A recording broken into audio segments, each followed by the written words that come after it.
As of 2011, the federal government owes $10.1 trillion to people, corporations, and foreign governments, and another $4.6 trillion to the Social Security Trust Fund.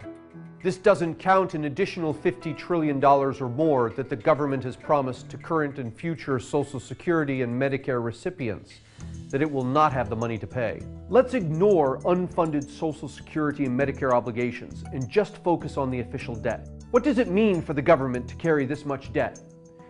The interest rate the government pays on this debt is currently about 3%.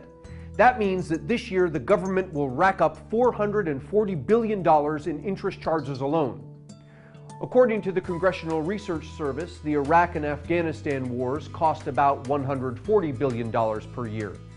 That is less than 1/3 the amount of money the government spends on interest on the debt. Remember that the government must go to financial markets to borrow just like everyone else.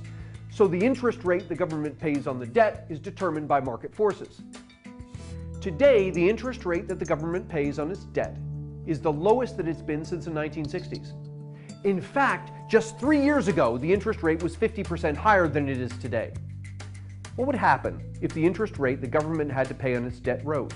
At the current debt level, a 1 percentage point increase in the interest rate would cost the government an additional $147 billion a year in interest charges. That's more than the annual cost of the Iraq and Afghanistan wars. In fact, comparing the government's annual interest expense to the annual cost of all the wars the U.S. has fought, we see that the interest rate on the debt costs us more than half of what World War II cost annually. At the time, World War II was the costliest effort the government had ever undertaken. 3 years ago, the government was paying a 4% interest rate. 10 years ago, it was paying a 6% interest rate. 20 years ago, it was paying an 8% interest rate.